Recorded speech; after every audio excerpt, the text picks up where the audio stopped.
تو ان چیزوں کو جو وہ ریگولر ہر مہینے کرتے تھے اس کو ایک خاص نام دے دینا مجھے نہیں سمجھ آتی اس بات کی. اگر آپ کو آتی ہے تو آپ اپنے کامنٹس میں ضرور بتائیے گا. اللہ سبحانہ تعالیٰ ہماری رہنمائی کرے.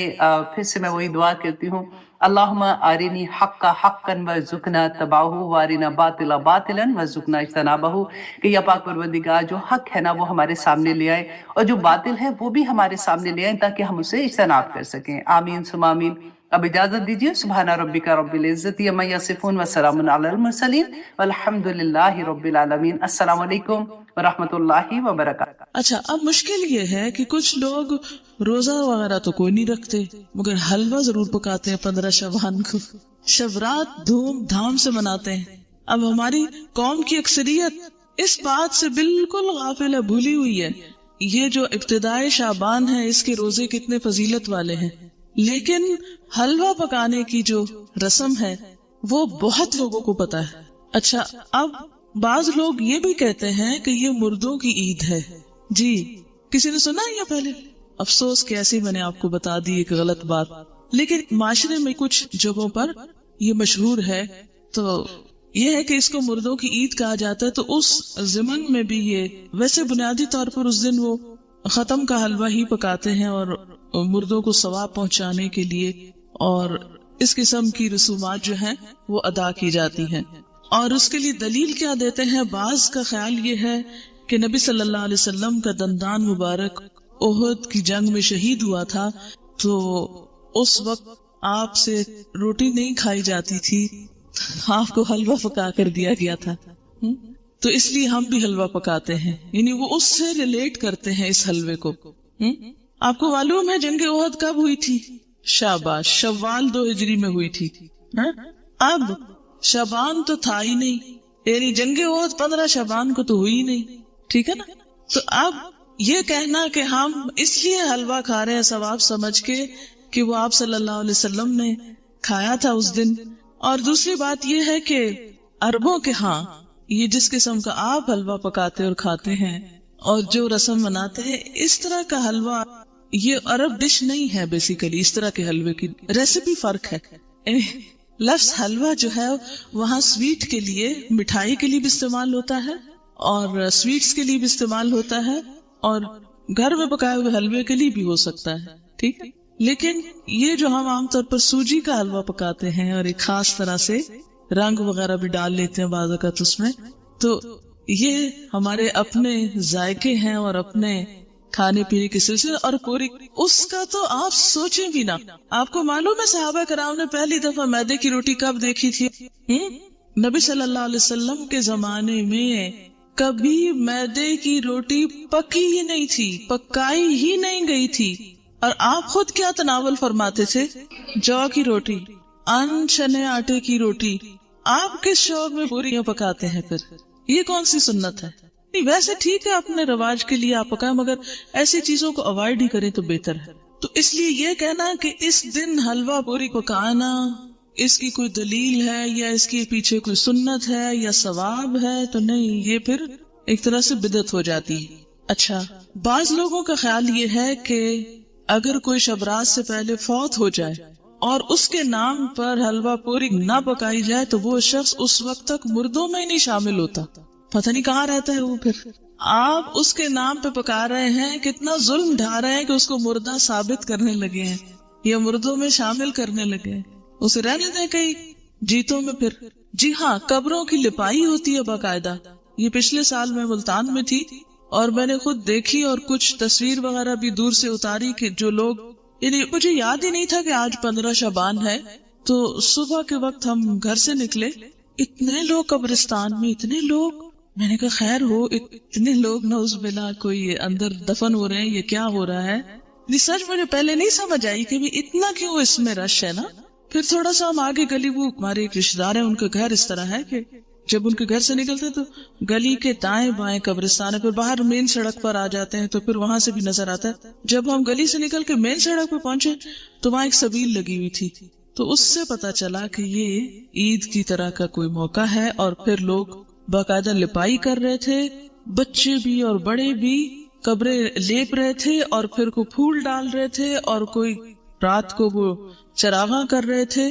اب میں یہ سوچ رہی تھی کہ اگر ساری قوم سال میں ایک دن قبرستان کی صفائی کرنے لگتی ہے یا قبرستان میں جا کے لپائی اور اس پہ لگ جائے تو آپ دیکھیں کہ باقی کام کتنے رہ جائیں نا. اور پھر ہوتا کیا ہے, جب تک وارث جیتے ہیں کوئی لپائی آ کے کر دیتا ہے, جب وہ بھی چلے جاتے ہیں تو ختم ہو جاتا ہے سلسلہ. اب قبروں کو پکا کرنا یا ان کی بار بار لپائی کرنا یہ بھی کوئی سنت نہیں ہے.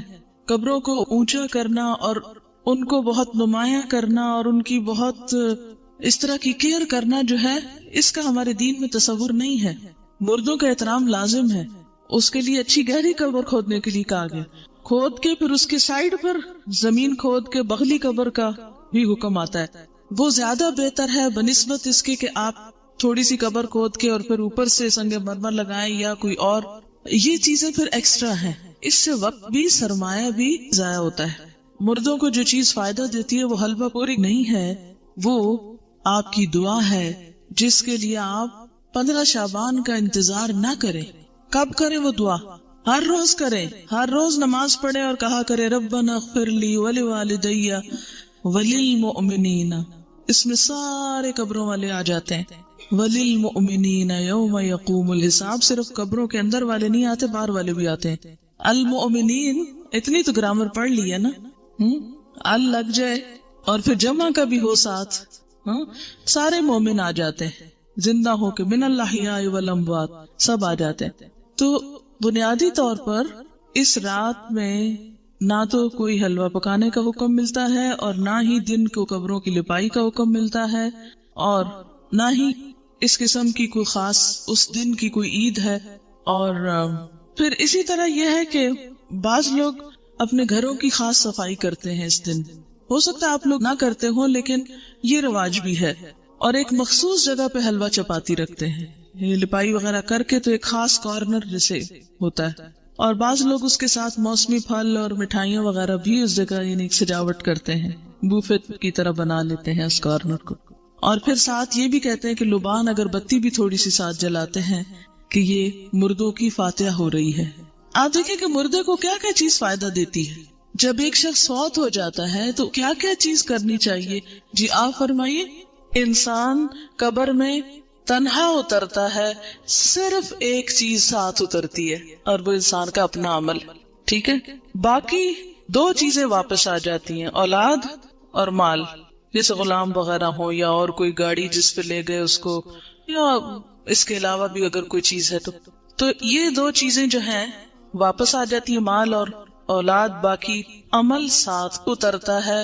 ایک چیز, صرف ایک چیز, اگر وہ تھوڑے بہت کمی بیشی ہے تو پیچھے والے اب اس کے حصے کے عمل تو نہیں کر سکتے, لیکن نمبر 1 دعا کر سکتے ہیں جو مردے کو فائدہ دے گی. اور اس کے لیے آپ اس دن سے دعا شروع کیجئے جس دن سے وہ فوت ہوا, اور ہر روز کیجئے, اور اس میں آپ دیر نہ کیجئے, کرتے رہیے. دوسری چیز, علم ينتفع به, ایسا علم جس سے لوگ فائدہ اٹھائیں, یعنی اس کے نام پر سے مراد ہے کہ اس کی طرف سے آپ کیا کریں, کسی بچے کو پڑھا دیں, کوئی اسکول بنوا دیں, کوئی کتابیں آپ لے کے لوگوں کو کوئی لائبریری میں رکھوا دیں, کوئی بھی علم کا کام, یا اس نے خود جو کچھ پڑھایا تھا اپنے اسٹوڈینٹس کو, یا کتابیں لکھی یا کوئی اور اسی طرح کی چیز تیار کی. اور تیسری چیز جو اس کو فائدہ دیتی ہے وہ کیا ہے, صدقہ جاریہ. آپ اس کے لیے قربانی کریں, آپ اس کے لیے پیسے غریبوں کو دیں, مسکینوں کو کھانا کھلائیں, اس کی طرف سے صدقہ کر سکتے ہیں. ٹھیک ہے, لیکن خاص دن حلوہ پوری پکا کے, روشنی اگربتی جلا کے اور ایک خاص سٹائل میں یہ سب کرنا جو ہے, یہ نبی صلی اللہ علیہ وسلم کی ایسی کوئی سنت نہیں ہے, اور نہ ہی ایسا دین کو مشکل بنایا گیا ہے جو ہر شخص کے بس کی بات نہ ہو. یعنی ہمارا دین ایسا نہیں کہ کچھ لوگ تو اس پر عمل کر سکے اور کچھ اس پہ عمل کے قابل ہی نہ ہو. اب ہر شخص تو حلوہ پوری پکا نہیں سکتا. مثلاً میں حلوہ تو شاید پکا لوں اگر پوری نہ پکا سکوں. آپ میں سے میرے خیال اکثریت روٹی بھی نہیں پکانا جانتی ہوگی. جب سے میں ہاسٹل میں رہ رہی ہوں تو میں نے اکثر لڑکیوں کی روٹی بنانی ٹیسٹ کی ہے, اور صحیح روٹی نہیں بنانی آتی, جو ہم میں سے ہر کوئی ہر روز کھاتا ہے. ہمارا اسٹیپل فوڈ ہے.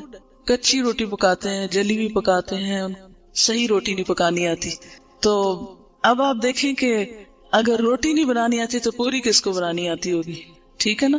پھر اس کے بعد یہ ہے کہ ہر ایک کے پاس اتنے پیسے کہاں ہوتے ہیں کہ وہ حلوے کے لیے سب کچھ مہیا کر سکے. اور پھر آپ دیکھیے کہ حلوہ بھی پکانے کا صحیح طریقہ آنا چاہیے. کئی لوگ میں نے دیکھے ہیں کہ وہ کچا پکا سوجی کو کر کے اس میں یلو کلر ڈال کے پانی ڈال کے اور کچی چینی ڈال کے حلوہ پکا کے رکھ دیتے ہیں جس سے پیٹ میں درد ہو جائے. حلوہ اس وقت اچھا پکتا ہے جب آپ کو سوجی بھننی آتی ہو صحیح، اور وہ پیشنس مانگتا ہے، صبر. بہت ہلکی آنچ پہ کوئی کم از کم 1 گھنٹہ اگر آپ سوجی بنائیں پھر جا کر صحیح حلوہ بنتا ہے. سوجی بھوننے میں جلد بازی جو ہوتی ہے وہ کبھی بھی حلوے کو صحیح نہیں پکنے دیتی. ٹھیک، لیکن ہم ہر چیز میں انسٹنٹ فوڈ کے عادی ہو گئے، انسٹنٹ، جلدی، فوری، جس کے نتیجے میں ہم اب دوسروں کو بیمار تو نہ کریں ایسے حلوے کھلا کے. بعض اوقات دم بھی اس کا صحیح نہیں آنے دیتے، کچا ٹیسٹ آ رہا ہوتا ہے اس میں.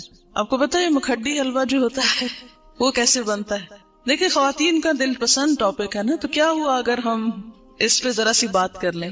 کیسے بنتا ہے؟ کسی کو آتا ہے؟ ہاں بتائیے. ہاں، کتنی دیر پکتا ہے؟ تھوڑا ہے. کوئی اور بتائے گا؟ اٹک کی طرف کا کون ہے آپ میں سے؟ کیونکہ اس طرف یہ مکھڈی حلوہ بنتا. ہاں بتائیں گے آپ کتنا ٹائم لگتا ہے مکھڈی حلوہ بننے میں؟ دیکھا، اب خالہ تک رہ گیا. دیکھا، آپ نے سیکھا نہیں ہے. وہ ہوتا یہ ہے کہ سوجی کو پانی یا دودھ میں بھگوتے ہیں، پھر اس کو اتنا پکاتے ہیں کہ وہ دونوں پھر الگ ہوں. یعنی دودھ تو خیر الگ نہیں ہوتا، لیکن اس کا جو گھی ہے، گھی میں پکاتے نا، تو پھر وہ گھی اور وہ بالکل الگ الگ جب ہو جائے تو پھر اس کو چھوڑتے ہیں. اور تقریباً 6 گھنٹے تو اس میں لگ ہی جاتے ہیں اگر آپ صحیح پکانا چاہتے ہیں. ویسے تو 2 منٹ میں بھی آپ گھول کے گرم کر کے رکھتے ہیں. خیر، یہ باتیں میں نے ضمناً ودن بریکٹس اس لیے کی ہیں کہ آپ سب بچیاں ہیں، خواتین ہیں، گھر والوں کی صحت کا انحصار آپ پر ہے. اگر آپ کو صحیح کھانا پکانا آتا ہوگا اور صبر بھی ساتھ آتا ہو تو پھر آپ کے گھر والے صحت مند ہوں گے، اور وہ صحت مند ہوں گے تو آپ کو دین کا کام کرنے کا وقت ملے گا. تو یہ جو صحیح کھانا پکانا آنا یہ بہت بڑی نعمت ہے، اور اس پر وقت لگائیں اور اس کو سیکھیں اپنے والدین اور خالہ وغیرہ سے، کیونکہ ایسا نہ ہو کہ یہ زبان تو ہماری جا ہی رہی ہے، ویسے آدھی اردو بولتے آدھی انگریزی بولتے. اب کھانوں میں بھی ہم نے کچھ چائنا سے منگا لیے ریسیپیز، کچھ ادھر ادھر سے. اب وہ کھانے کے سٹائل بھی بدلتے جا رہے ہیں. حالانکہ بیسٹ فوڈ جو ہے الحمدللہ ہمارے اس کانٹیننٹ کا ہے کہ جو بہت اچھی طرح ویل کوکڈ اور ٹیسٹ کے حساب سے بھی اچھا ہوتا ہے. لیکن افسوس یہ کہ اب ہم آؤٹ ڈور ایٹنگ کے اتنے عادی ہو گئے ہیں کہ ہمیں گھر میں پکانا اچھا ہی نہیں لگتا نا. اور اکثر لڑکیوں کو یہ کہتے سنا گیا، آئی ہیٹ کوکنگ. دین والی کوئی لڑکی یہ زبان سے بات نہ نکالے. ٹھیک ہے، کیوں نہ نکالے؟ وجہ آپ کو پتا ہے کہ کھانا کھلانا کون سے کاموں میں سے؟ جی ہاں، تو یہ صرف غریب کو کھانا کھلانا نہیں، اپنے گھر کے غریبوں کو کھلانا جو ہے وہ بھی ایک بہت بڑی نیکی کا کام ہے. تو ہیٹ کوکنگ کہنے کی بجائے، لیکن اعتدال اس میں بھی، یہ نہیں کہ پھر آپ کچن سے نہ نکلیں. اور اس میں کہ سادہ غذا ہو لیکن ویل کوکڈ، نیوٹریشس، جس سے آپ کی صحت، آپ کے بچوں کی صحت درست رہے. اگر وہ درست رہے گی انشاءاللہ آپ کے پاس وقت زیادہ ہوگا، پھر آپ دین کا کام زیادہ اچھی طرح کر سکیں گے. ٹھیک ہے نا؟ یہ بات میں اپنے تجربے سے آپ کو بتا رہی ہوں. جی آپ کچھ کہنا چاہ رہی؟ جی دعا کر سکتے ہیں. اللہ تعالیٰ کے لیے کیا مشکل ہے؟ وہاں تو ہے نا اس کے پاس، جدھر چاہے ڈال دے. یمحو اللہ ما یشاء ویثبت. کیا مطلب اس آیت کا؟ یمحو اللہ ما یشاء ویثبت، مٹا دیتا ہے جس چیز کو چاہتا ہے اور باقی رکھتا ہے جس کو چاہتا ہے. اس میں جو چاہے وہ تبدیلی کر سکتا ہے. وَعِندَهُ أُمُّ الْكِتَابِ، اور اس کے پاس ہے اصل کتاب. سب کی تقدیریں اس کے ہاتھ میں ہے. جس کو جو چاہے عطا کر دے اور جس کے حصے سے جو چاہے کراس کر دے کہ نہیں یہ اس کو نہیں دینا. اچھا جناب، پھر اس کے بعد یہ ہے کہ بعض لوگوں نے یہ بھی بات مشہور کر رکھی ہے کہ میت کی روح 40 دن گھر آتی رہتی ہے، اور مومنین کی روح جمعہ کی رات کو، شب برات کو اور عیدین کو اپنے گھروں پہ آتی ہے. یہ بات مشہور ہے کہ اس دن روحیں آتی ہیں. ایک تو جمعرات کے دن آتی ہیں، اور ایک جو ہے عیدوں کو آتی ہیں اور شب رات کو آتی ہیں. حالانکہ اس کے پیچھے کوئی دلیل نہیں ہے، یہ ہمارا اپنا خیال ہے. دیکھیں وہ کس لیے آئیں گے، کیا کرنے آئیں گے؟ ان کا دنیا سے کوئی رشتہ، کوئی تعلق، ان کو تو کوئی انٹرسٹ ہی نہیں رہتا یہاں سے. جو نیک لوگ ہوتے ہیں وہ کہتے ہیں شکر ہے ہماری جان چھوٹی اس مصیبتوں کے گھر سے، اس قید خانے سے. اور جو برے لوگ ہوتے ہیں وہ جتنا بھی چاہیں کہ آ کے واپس کوئی اچھا عمل کر سکے تو آ نہیں سکتے. سورۃ المؤمنون میں آپ نے ایک آیت پڑھی ہوگی، وَمِن وَرَائِهِمْ بَرْزَخٌ إِلَى يَوْمِ يُبْعَثُونَ. جو روح ایک دفعہ آگے چلی گئی ان کے پیچھے برزخ حائل ہو گیا، پردہ حائل ہو گیا. کب تک؟ إِلَى يَوْمِ يُبْعَثُونَ، اس دن تک جبکہ یہ بالکل ایسے جیسے بچہ پیدا ہونے کے بعد واپس نہیں ماں کے پیٹ میں جا سکتا، ایسے ہی دنیا سے جانے کے بعد انسان دنیا میں نہیں آ سکتا. اتنا ہی محال ہے. جسے بچے کی پیدائش میں ماں کو ایک تکلیف اٹھانی پڑتی ہے نا، تو مرتے وقت جب انسان کی روح نکلتی ہے تو خود اس کو یہی کرب سے گزرنا پڑتا ہے. تو روح بھی آپ دیکھیں کہ بہت سے وہ لوگوں کے مرتے وقت کے حالات سنے ہوں گے، پڑھے ہوں گے.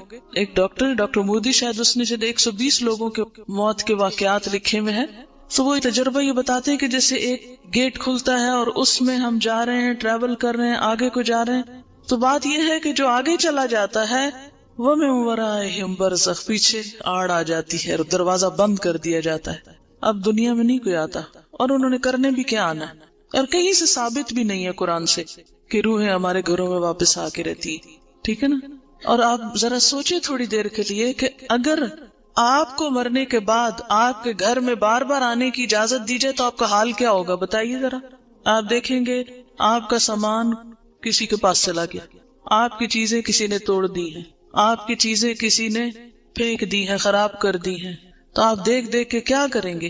ذرا سوچیں، اپنے آپ کے لیے سوچیں کہ آپ مرنے کے بعد پھر آئے دنیا میں، اور عید کو بھی آتے ہیں، اور شبرات پہ بھی آتے ہیں، اور جمعرات کو بھی آتے ہیں، اور 40ویں پہ بھی آتے ہیں. تو پھر آ کے آپ کیا کرتے ہیں؟ کیا کریں گے؟ کتنی حسرتیں ہوں گی نا. تو کیا آپ سمجھتے کہ اللہ تعالیٰ بندوں کو اس طرح حسرتوں میں مبتلا کرتا ہے کہ واپس بھیج کے، یعنی سارے تو عید کے کپڑے پہن کے کھڑے ہوں اور ہم دور کھڑے دیکھتے رہے ہیں کہ یہ عید منا رہے ہیں اور ان کو ہم بھول گئے، ہمیں یاد ہی نہیں کرتے اب یہ. اور پھر ہمارا دل چاہے گا کہ ہم کسی کو گلے ملیں، یہ جو آپس میں ملے ہم بھی ملیں تو مل نہیں سکیں گے. اب پھر کسی کو دیکھ کے دل چاہے گا کہ اس سے بات کریں، بات ہی نہیں کر سکیں گے. تو یہ بات عقل کو بھی نہیں لگتی کہ کوئی مرنے کے بعد پھر دنیا میں آئے، اور پھر آئے بھی خاص اوکیزنز پہ جب لوگ خوشیاں منا رہے ہو اور آپ مر کے آ کے ان کے سر پہ دیکھ رہے ہو حسرت سے. کس قدر افسوسناک بات ہے. تو اور پھر یہ تو چلو ویسے ہم سوچ رہے ہیں نا کہ اگر وہ if it is possible تو how does it look like، لیکن قرآن میں بھی کہیں نہیں لکھا ہوا اور حدیث میں بھی کہیں اس طرح نہیں پتا چلتا. ہاں یہ ہے کہ مردہ جب قبر میں ہوتا ہے نا تو اس کے حساب کے لیے اس کو واپس روح لوٹائی جاتی ہے، اس کو اٹھا کے بٹھایا جاتا ہے. اور وہ جو ایک کنیکشن ہے نا مردے کا قبر میں اور برزخ میں، وہ ایک خاص کنیکشن ہے. جیسے ہمارے پاس ایک ٹیلی فون ہے اور ایک کسی اور جگہ پر ہے تو وہ ایک خاص وائر کے ذریعے کنیکشن ہے. تو جسم اور روح کا ایک کمیونیکیشن کو ہو سکتا ہے آپس میں، لیکن وہ قبرستان کی حد تک ہو جائے تو ہو جائے، کیونکہ وہاں سزا جزا کا ایک کنسپٹ موجود ہے قبروں کے اندر.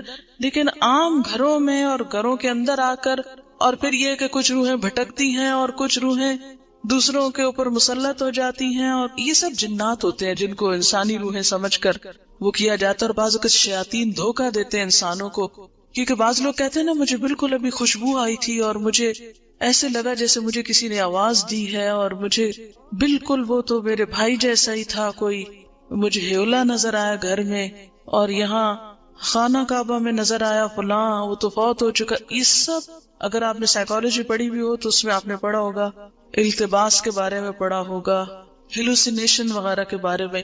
خیر وہ ایک اور ایکسٹریم پہ لے جاتے ہیں. لیکن بیسیکلی یہ ہے کہ جو شیاطین ہوتے ہیں، جنات ہوتے ہیں، وہ بھی بعض اوقات انسان کو دھوکہ دیتے ہیں، ایسی باتیں ان کو بھٹکانے کے لیے، بہکانے کے لیے، ان کا عقیدہ خراب کرنے کے لیے، بگاڑنے کے لیے ان کو بھول بھلائیوں میں ڈالتے ہیں، ان شکلوں میں آ جاتے ہیں. ٹھیک ہے نا. تو جو چیز قرآن سنت سے ثابت نہیں، بس اس پہ خاموشی اختیار کی جائے، نہ کہ اس کے آگے ایک نیا دین گھڑ لیا جائے اور پھر کھانے پکا لیے جائیں. اب دیکھیں مردہ خود تو وہ حلوہ کھا نہیں سکتا اور ہم اس کو خوش کرنے کے لیے حلوہ بنا رہے ہیں. اب مثلاً آپ کسی کے گھر میں جائیں اور وہ کہ ہم نے آپ کو خوش کرنے کے لیے یہ سب کچھ پکایا ہے اور کھانے نہ دیں آپ کو، یا آپ کھا نہ سکیں اس کو، آپ کتنے خوش ہو کے لوٹیں گے؟ اچھا، بعض لوگ ایک مغالطہ دیتے ہیں، وہ کہتے ہیں یہ جو آتا ہے نا تنزل الملائکۃ والروح فیہا باذن ربہم من کل امر سلام، کہ لیلۃ القدر میں روح اترتا ہے، تو اب آپ بتائیں کہ اس روح سے مراد کون سا ہے؟ اگر اس روح سے مراد مرے ہوئے لوگوں کی روح ہے تو پھر ان آیتوں کے بارے میں کیا کہیں گے؟ نزل بہ الروح الامین، روح سے مراد کیا ہے قرآن پاک میں؟ جبرائیل علیہ السلام کے لیے لفظ استعمال ہوا ہے، اذ ایدتک بروح القدس قل نزلہ روح القدس نزل بہ الروح الامین تعرج الملائکۃ والروح یوم یقوم الروح والملائکۃ صفا، اور پھر تنزل الملائکۃ والروح سورۃ القدر میں۔ تو یہ جو روح اترتی ہے اس سے مراد مردوں کی روحیں نہیں ہیں، یہ خاص روح مراد ہے، اور اس سے مراد جبریل امین ہے، ٹھیک ہے؟ اسی لیے خود قرآن پاک پڑھنا کتنا ضروری، ورنہ اس طرح کی باتوں سے لوگ عموماً کیا ہوتا ہے۔ اچھا، پھر جناب بات یہ ہے کہ نبی صلی اللہ علیہ وسلم کی 22 سالہ زندگی میں یہ دن آتا رہا ہے 15 شعبان، جس کو ہم شبرات کہتے ہیں، ہاں؟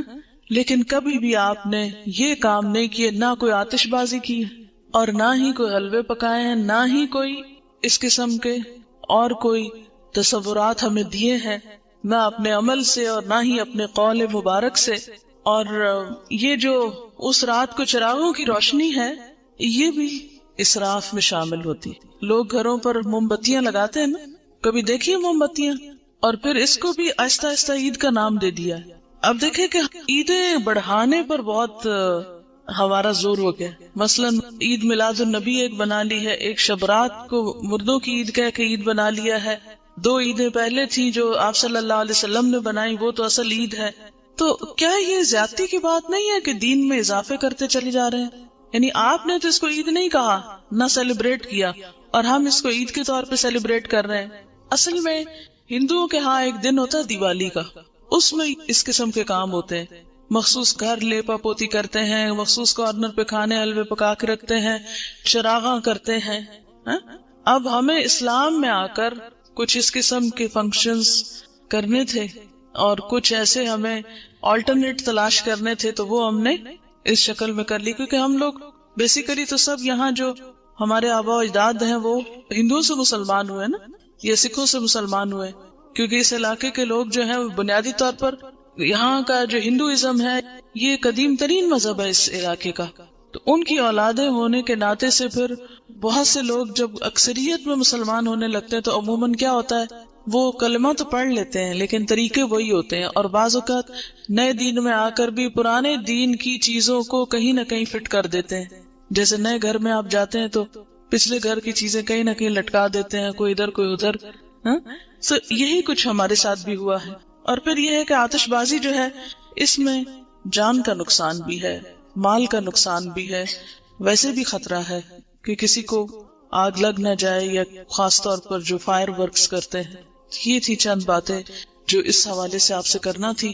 اس کے ساتھ ہی جو کچھ کوسچنز ہیں میں ان کے جواب دے دیتی ہوں۔ ایک اور غلط فہمی بھی اس دن کے بارے میں ہے جس کا ذکر کرنا ضروری ہے۔ بہت سے لوگ یہ سمجھتے ہیں کہ اس رات کو تقدیر کے فیصلے ہوتے ہیں، 15ویں شعبان کو، ٹھیک ہے، کہ تقدیر لکھی جاتی ہے، اور اس کو کر دیتے ہیں مکس کس کے ساتھ؟ لیلۃ القدر کے ساتھ۔ لیلۃ القدر جو ہے وہ رمضان کی رات ہے۔ قدر کا کیا معنی ہے؟ نمبر 1 تقدیر، نمبر 2 اندازہ، نمبر 3 تنگ ہونا۔ اس رات اتنے فرشتے اترتے ہیں کہ زمین تنگ ہو جاتی ہے ان کے لیے۔ نمبر 2 یہ کہ وہ بڑی قدر و قیمت والی رات ہے کہ قرآن نازل ہوا تھا، انا انزلناہ فی لیلۃ القدر۔ اچھا، تیسری بات یہ ہے کہ اس لیلۃ القدر میں تقدیر جو ہے بندوں کی وہ فرشتوں کے حوالے کی جاتی ہے، تنزل الملائکۃ والروح فیہا باذن ربہم من کل امر۔ تو سارے امور جو ہے زمین پہ جن کی ایگزیکیوشن ہونی ہے وہ فرشتوں کے سپرد، یعنی سال کا بجٹ دیا جاتا ہے۔ یہ سارے کام رمضان کے آخری عشرے کی کسی ایک طاق رات کو ہوتے ہیں جس کو لیلۃ القدر کہا جاتا ہے، یہ 15 شعبان کو نہیں ہوتے، ٹھیک ہے۔ بات یہ ہے کہ قرآن پاک میں آتا ہے وَمَا نَهَاكُمْ عَنْهُ فَانْتَهُوا، جس چیز سے نبی صلی اللہ علیہ وسلم روکے اس سے رک جاؤ، ٹھیک ہے۔ تو آپ جب روکتے ہیں ایک بات سے کہ 15 کے بعد نہیں روزے رکھو، تو پھر ہم یہ نہیں کہیں گے چونکہ آپ نے رکھے تو ہم آپ کی سنت فالو کر رہے ہیں، ٹھیک ہے۔ اچھا، یہ لکھے ہوئے سوالوں کے جواب دے دیں۔ شعبان کے پہلے 15 دنوں میں پورے 15 دن کے روزے رکھ سکتے ہیں؟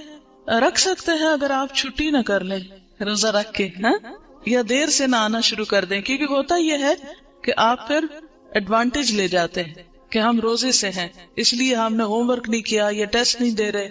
اگر کوئی یہ پوچھے کہ ہم کیا کریں، اس دن 15 شعبان کو نہیں لوگوں کو عادت ہو گئی ہے ختم وغیرہ کرنے کی، تو اس لحاظ سے وہ پوچھیں کہ پھر اس دن کیا کریں، تو ان کو کیا جواب دیں؟ کیا جو پکا کر گھر حلوہ چاول وغیرہ بھیجے تو اس کو کھا لیں؟ اب دیکھیں بدعت کا کھانا ہے، ٹیکس کی قسم کا ہے.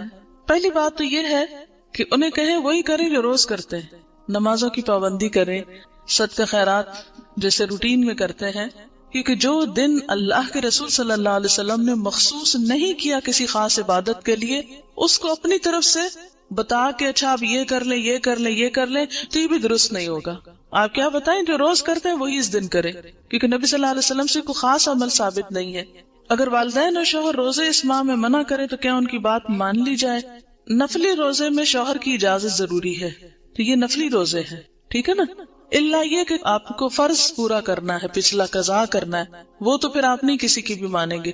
لیکن نفلی روزے میں بیوی کے لیے شوہر کی اجازت ضروری ہے لیکن والدین کی ضروری نہیں ہوتی. What's your grandson's name؟ چلے میں آیت ایک پڑھتی ہوں، آپ بتائیے. لم نجعل له من قبل سمیا، جی یہ نام اللہ تعالیٰ نے خود رکھا تھا نا حضرت یحییٰ کا. چلیے، اگر کسی عورت کے پچھلے رمضان کے فرض روزوں کی قضا باقی ہو، وہ روزے رکھنے کی طاقت رکھتی ہو، تو 15 کے بعد رکھ سکتی ہے یا قطعی ممنوع؟ دیکھیں قطعی ہے یا نہیں، جب پسندیدہ یہی ہے کہ نہیں رکھے، الا یہ کہ قضا رہتے ہیں تو کچھ قضا پہ شوال میں جا رکھے. ٹھیک، روحیں اگر اس طرح نہیں آتی تو پھر ان کے بارے میں آپ کیا کہیں گی جو لوگ روحوں کو بلاتے ہیں اور ان سے باتیں کرتے ہیں؟ میں نے خود بھی کئی دفعہ یہ ایکسپیرینس کیا ہے، یہ ایکسپیرینس میں بھی کر چکی ہوں، ایسی بات نہیں ہے، لیکن یہ سب جنات ہیں. مرے ہوئے لوگوں کی روحیں نہیں آتی، جنات ہوتے ہیں جو آس پاس گھومتے پھرتے رہتے ہیں، جن کو ہمارے حالات پتہ ہوتے ہیں، اور وہ اس کے اندر آ کے جو باتیں ہمیں معلوم ہوتی ہیں وہی ہم جو پوچھتے ہیں وہ کچھ نہ کچھ اوٹ پٹانگ بتاتے رہتے ہیں. It's just waste of time، کوئی فائدہ نہیں، علم لا ینفع ہے. اور کئی لوگ 40 دن تک لائٹ نہیں آف کرنے دیتے کہ جو فوت ہوا شخص ہے وہ واپس آتا ہے. تو دیکھیں آپ کو اندھیرے میں اپنے گھر کا راستہ ملتا ہے، اتنی جب ڈارک رات ہو جاتی ہے، چلو شہر میں تو پھر بھی روشنی ہوتی ہے، گاؤں وغیرہ میں تو اندھیرا ہو جاتا ہے. چلو کوئی بات نہیں، وہ تو غریب کو، لیکن 40 دن نہ مقرر کریں، جتنی توفیق ہے ایک دن میں دے دیں، 2 دن دیں، 40 دیں، سارا سال دیں، ساری زندگی دیں، صدقہ کرنے میں کوئی حرج نہیں ہے. لیکن مخصوص نہ کریں کہ صرف 40 دن اور وہ بھی ایک مخصوص جگہ پر ہی بھیجنا ہے اور پکا کے بھیجنا ہے. آپ کچا راشن بھی دے سکتے ہیں، آپ کسی کو کپڑا بھی دے سکتے ہیں، آپ کتابیں لے کے دے سکتے ہیں، آپ کہیں کسی بیمار کے علاج کرا سکتے ہیں. یعنی صدقے کی تو بہت ساری قسمیں. دیکھیں یہ شب رات، شب کا مطلب بھی رات ہے اور رات کا مطلب بھی رات ہے.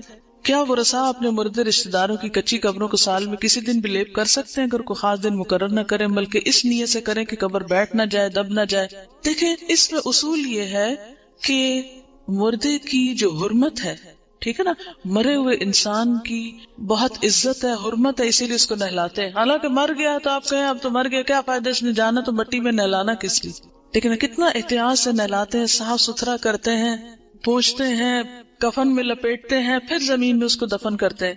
یہ سب کچھ کس لیے ہے کہ انسان جانوروں کا نشانہ نہ بنے. اگر ایسے ہی جا کے رکھائیں کہیں ہم مردے کو، دفن نہ کریں تو کیا ہوگا؟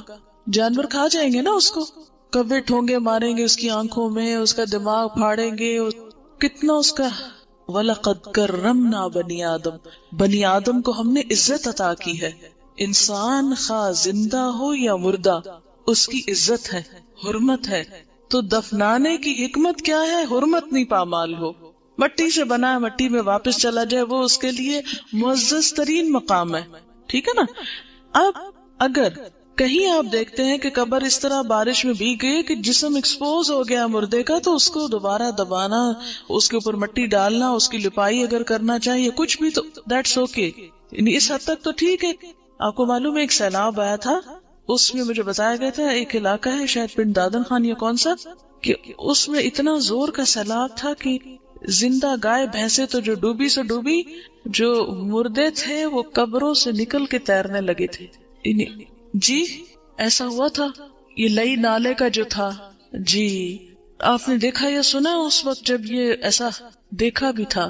تو اب آپ دیکھیں ایسے اگر نظر آ جائے تو کیا حکم ہے کہ اس مردے کو یعنی دوبارہ دفنایا جائے، اس کی قبر درست کی جائے، اس کو جانوروں کے حوالے نہ کیا جائے.